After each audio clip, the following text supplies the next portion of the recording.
चलिए ध्यान दीजिए, क्वेश्चन नंबर 6 हम लोग ट्राई करते हैं, जो कि profit and loss appropriation account के कांसेप्ट पर ही है। आप लोगों ने profit and loss appropriation account का कांसेप्ट समझ लिया है अच्छे से। उसी के आधार पे क्वेश्चन नंबर 6 भी दिया है। तो आइए क्वेश्चन नंबर 6 देखते हैं। क्या इसमें थोड़ा सा ट्विस्ट है, जानेंगे क्या ट्विस्ट है, कैसे इसको फील करना है। चलिए क्वेश्चन देखिए ध्यान से सुनिए। लिखा है, Raj and Amritanshu are partners sharing profit and losses in the ratio of 3:2।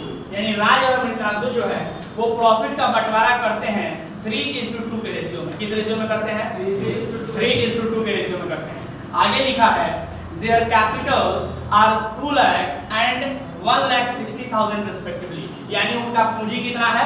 2 lakh और 1,60,000 रुपया है। आगे लिखा है interest on capital is allowed at 5% per annum. यानी पूंजी पर ब्याज कितना है? बोलिए, पूंजी पर ब्याज है 5% पर एनम। यानी कि राज और अमृतांशु जो पूंजी लगाए थे, बताइए कितना लगाए थे? राज लगाया था 2 लाख रुपया और अमृतांशु 1,60,000। उनके कैपिटल पर 5% पर एनम का क्या किया जाएगा? 5% पर एनम का इंटरेस्ट दिया जाएगा। आगे लिखा है, Amritanshu is to be allowed an annual salary of ₹30,000। यानी अमृतांशु, केवल एक ही पार्टनर के बारे में कह रहा है। अमृतांशु नाम का जो पार्टनर है, ध्यान दीजिएगा, अमृतांशु नाम का जो पार्टनर है उसको एनुअली यानी कि पूरे साल का मिला के 30,000 रुपया सैलरी दिया जाता है। क्लियर है बात ये? तो 30,000 रुपया सैलरी दिया जाता है। उसके बाद लिखा है the profit for the year ended 31 March 2022 prior to calculation of interest on capital but after charging Amritanshu salary is ₹90,000। ध्यान दीजिएगा सर, क्या होता है कि जब हम लोग profit and loss appropriation account पढ़ते हैं तो profit and loss appropriation account में सबसे पहला आइटम जो होता है वो नेट प्रॉफिट लिखा जाता है। वो भी प्रॉफिट एंड लॉस एप्रोप्रिएशन की क्रेडिट साइड में। और उसके बाद जो भी एप्रोप्रिएशन करना होता है उस एप्रोप्रिएशन को हम लोग करते हैं कहां पर करते हैं? प्रॉफिट एंड लॉस एप्रोप्रिएशन के डेबिट साइड में। सैलरी देना, इंटरेस्ट ऑन कैपिटल देना, ये सारी चीजें हम लोग कहां करते हैं? प्रॉफिट एंड लॉस के डेबिट साइड में। लेकिन कब करते हैं? नेट प्रॉफिट को लिखने के बाद। लेकिन इस क्वेश्चन में कह रहा है कि जो नेट प्रॉफिट है वो नेट प्रॉफिट जो है वो 1 लाख, जो नेट प्रॉफिट है वो 1 लाख मतलब 1 लाख नहीं 90,000 रुपया है, लेकिन वो सैलरी देने के बाद का है। इसमें इस क्वेश्चन में एप्रोप्रिएशन, 2 एप्रोप्रिएशन दिए हुए हैं, एक सैलरी और दूसरा इंटरेस्ट ऑन कैपिटल। तो कहता है नेट प्रॉफिट के बारे में कि जो नेट प्रॉफिट 90,000 रुपया दिया हुआ है वो 90,000 रुपया इंटरेस्ट ऑन कैपिटल के पहले है, जो कि होना भी चाहिए। आप सभी को पता है कि नेट प्रॉफिट के बाद हम लोग एप्रोप्रिएशन को करते हैं। नेट प्रॉफिट के बाद खर्चों को दिखाते हैं, चाहे वो इंटरेस्ट ऑन कैपिटल हो चाहे सैलरी हो। मतलब जो भी खर्चा करना है उन सभी खर्चे के पहले हम लोग नेट प्रॉफिट को दिखाते हैं ना। क्लियर है बात ये? तो सर इंटरेस्ट ऑन कैपिटल के पहले दिखाया जाना चाहिए, सैलरी के पहले भी दिखाया जाना चाहिए नेट प्रॉफिट को। लेकिन इस क्वेश्चन में कह रहा है कि इंटरेस्ट ऑन कैपिटल के पहले तो नेट प्रॉफिट को दिखाया जा रहा है, लेकिन इंटरेस्ट ऑन कैपिटल के पहले दिखाया जा रहा है लेकिन सैलरी के बाद दिखाया जा रहा है। यानी पहले सैलरी 30,000 रुपया दिखा दिया जा रहा है और फिर उसके बाद जो नेट प्रॉफिट है वो बता रहा है कि 30,000 रुपया, सॉरी 90,000 रुपया। आप हमें बताइए कि सर जो नेट प्रॉफिट होना चाहिए वो सैलरी देने के पहले भी होना चाहिए, सैलरी देने के बाद तो नहीं होना चाहिए, सैलरी देने के पहले का होना चाहिए। तो अगर हम आपसे कहें कि सैलरी दे दिए हैं उसके बाद 90,000 प्रॉफिट बचा हुआ है, इसका मतलब कि अगर सैलरी नहीं दिए होते तो प्रॉफिट ज्यादा होता, क्योंकि प्रॉफिट में से ही तो सैलरी दिया जाता है ना। पार्टनर को सैलरी प्रॉफिट में से ही दिया जाता है। तो अगर हम सैलरी देने के बाद हमारे पास 90,000 का प्रॉफिट है तो सैलरी अगर नहीं दिए होते तो प्रॉफिट ज्यादा रहता। क्लियर है बात? तो ज्यादा रहता का मतलब कि जितना रुपया सैलरी हम दे दिए हैं उतना रुपया क्या करेंगे? जोड़ देंगे उस 90,000 में, ताकि हमें पता चल जाए कि हमारा सैलरी देने के पहले नेट प्रॉफिट कितना होगा। तो आइए इसी के हिसाब से यही एक थोड़ा सा कंफ्यूजन है क्वेश्चन नंबर 6 में, कुछ लोगों को डाउट हो सकता है। तो आइए इसको क्लियर करते हैं। हम लोग को बनाना है profit and loss appropriation account. कैसे बनाएंगे profit and loss appropriation account, जरा बात करते हैं। तो आप सभी को profit and loss appropriation account का कांसेप्ट तो आप सभी को क्लियर है। सबसे पहले फॉर्मेट बनाएंगे सभी लोग। चलिए तो question number 6, profit and loss appropriation account कब बना रहे हैं सर हम लोग?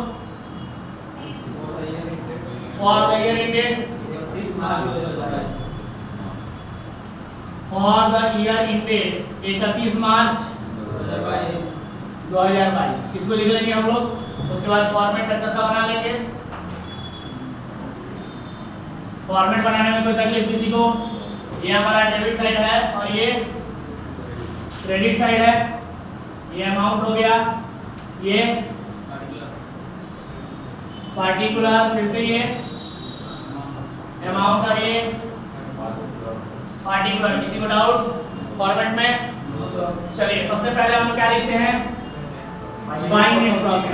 लेकिन यहाँ पर जो नेट प्रॉफिट दिया हुआ है ये 90,000 दिया है, लेकिन सैलरी देने के बाद, हालांकि होना क्या चाहिए सैलरी के पहले का, तो सैलरी देने के बाद 90,000 रुपया है। तो कहने का मतलब ये है कि सैलरी का थोड़ा सा एडजस्टमेंट यहाँ पर करना पड़ेगा ना, तो उसी एडजस्टमेंट को करने के लिए हम लोग अमाउंट को बाहर लिखने के बजाय कहाँ लिखे हैं?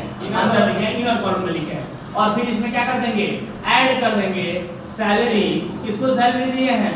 Salary to Amritanshu. और जो भी अमृतांशु को सैलरी दिए हैं, इस सैलरी को 30,000 रुपया को हम लोग जोड़ देंगे इसमें, ताकि हमारा प्रॉफिट बन जाए पूरा यानी 1,20,000। यानी कि सिंपल सा कंसेप्ट है, सैलरी देने के बाद प्रॉफिट 90,000 रुपया है। हालांकि कुछ भी देने के पहले का प्रॉफिट आपको पता होना चाहिए। तो सैलरी देने के बाद जब 90,000 रुपया है, तो सैलरी अगर नहीं दिए होते तो प्रॉफिट ज्यादा रहता का मतलब सैलरी का अमाउंट जोड़ना पड़ेगा ना, तो इसीलिए हम क्या किए हैं? जोड़ दिए हैं। और इस प्रकार से हमारा प्रॉफिट कितना हो गया? 1,20,000। कोई डाउट किसी को? चलो अब क्या करेंगे? जो भी एडजस्टमेंट करना है हम सभी एडजस्टमेंट्स को करेंगे। क्या क्या एडजस्टमेंट दिया है? तो ये एडजस्टमेंट दिया है इस क्वेश्चन में, एक इंटरेस्ट ऑन कैपिटल है और दूसरा सैलरी है। तो आइए सबसे पहले इंटरेस्ट ऑन कैपिटल को दिखा दें। इंटरेस्ट ऑन कैपिटल बताइए कौन कौन सा इंटरेस्ट ऑन कैपिटल किसको दे रहा है? राज को और अमृतांशु को। तो कितना कितना दे रहा है? 5%। राज और अमृतांशु को कितना दे रहा है? 5%। तो उसके लिए कैलकुलेशन कर लिया जाए। आइए वर्किंग नोट नंबर 1 क्या लिखे यहाँ पर? Calculation of interest on capital. तो बताइए एट द रेट ऑफ कितना परसेंट? 5% पर एनम है। कोई दिक्कत? चलो ध्यान दो। तो राज कितना पैसा लगाया था? 2 लाख। 2 लाख। तो 2 लाख में 5% निकाल लिया जाए, कितना हो जाएगा? 10,000। कितना? 10,000। 10,000 रुपया हो जाएगा। और अमृतांशु 1,60,000। अमृतांशु ने लगाया था 1,60,000 रुपया। तो 1,60,000 का 5% 8,000 रुपया हो जाएगा। चलो इसी को हम लोग दे दिया जाए। राज और अमृतांशु को 10,000 और कितना आया है? 8,000। टोटल कितना हो गया? 18,000। और क्या देना है? सैलरी देना है। इसको राज को भी केवल अमृतांशु को देना था। क्या लिखे? डायरेक्ट लिखते सैलरी टू अमृतांशु। अमृतांशु 30,000। कितना रुपया? 30,000 रुपया है कि नहीं? तो सैलरी जो देना है वो तो देंगे ही, ठीक है। और ये नेट प्रॉफिट दिखाने के बाद एप्रोप्रिएशन करना है, इस चीज को हम लोग दिखाएंगे, ठीक है। तो अमृतांशु को भी हम लोगों ने सैलरी दे दिया 30,000 रुपया। कोई दिक्कत किसी को? चलो अब बताओ कि सर हम लोगों को इंटरेस्ट ऑन कैपिटल देना था, दे दिए, सैलरी देना था वो भी दे दिए, ठीक है। तो अब बताओ कि 1,20,000 रुपया प्रॉफिट था, उसमें से इंटरेस्ट ऑन कैपिटल चला गया, सैलरी चला गया, तो अब क्या करना है? जो भी बचा हुआ प्रॉफिट है वो पार्टनरों के बीच बांट देना है। प्रॉफिट बांट देंगे पार्टनरों के बीच। आइए प्रॉफिट बांटेंगे तो उसके लिए क्या लिखेंगे? बोलो क्या लिखेंगे? To profit transfer to partners capital account. कौन कौन पार्टनर है? राज है और अमृतांशु है। तो कितना कितना प्रॉफिट बांटना है इन लोगों में? डिविजिबल प्रॉफिट पहले निकालना पड़ेगा ना।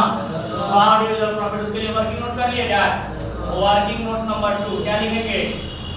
Distribution of divisible profit. अच्छा बताओ तो प्रॉफिट शेयरिंग रेशियो दिया है क्या क्वेश्चन में? कितना दिया है? 3:2। तो लिख दें इन द रेशियो ऑफ 3:2।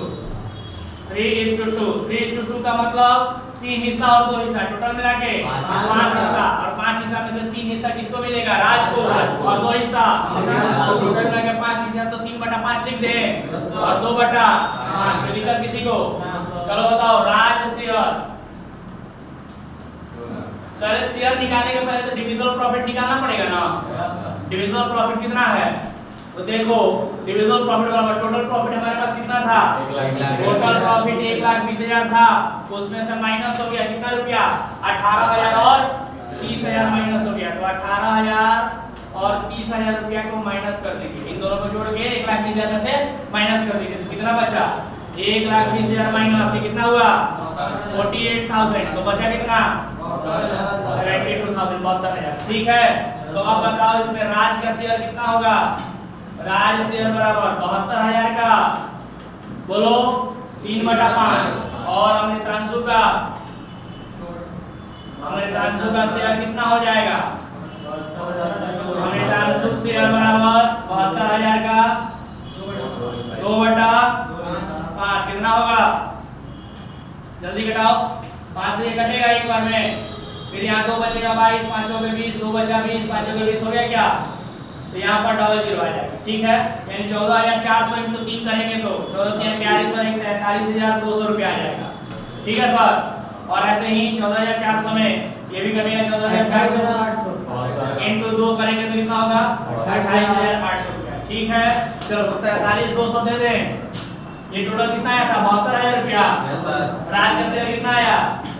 43,200, और अमृतांशु का 28,800। टोटल कर देंगे कितना रुपया? 1,20,000 रुपया। और इस प्रकार से हमारा ये टोटल हो गया 1,20,000, और हमारा क्वेश्चन बन के आया।